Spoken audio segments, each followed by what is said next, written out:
Les oiseaux se retrouvent alors affligés de troubles systémiques et métaboliques, comme par exemple des troubles du cerveau, aussi appelés encéphalite hépatique.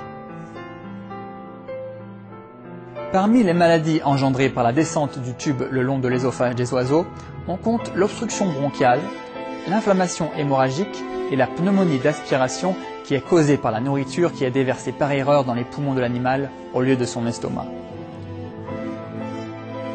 D'autres problèmes de respiration apparaissent quand le foie prend trop de place et exerce trop de pression sur les poumons et d'autres organes internes.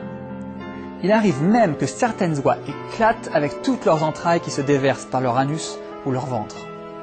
Les employés les manipulent avec tant de violence que leur œsophage et estomac peut se déchirer, entraînant alors une mort agonisante. Chaque fois qu'elles sont nourries de force est un peu plus douloureux que la précédente, puisque les plaies dans la gorge des oiseaux empirent. Pouvant à peine se tenir debout en raison de leur taille anormale et des ulcères qu'ils ont développés aux pattes, ces oiseaux sont gardés dans la presque totale obscurité. Vivant dans leurs propres excréments et vomis, des malaises apparaissent, si bien que même quand des rats s'introduisent dans les hangars et rongent leurs pattes, les oiseaux sont trop faibles pour bouger et réagir.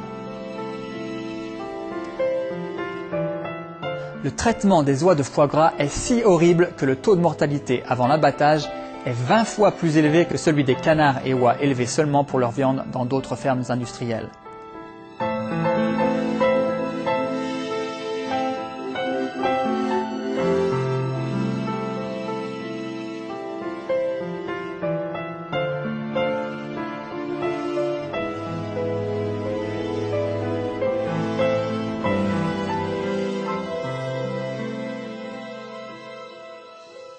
À l'âge de 3 mois, les oies ou canards sont abattus par perforation du palais puis du cerveau. Le foie malade est alors coupé et vendu à un prix d'or pour être transformé ensuite en foie gras ou pâté qui n'est autre qu'un mélange de foie haché et de d'autres viandes.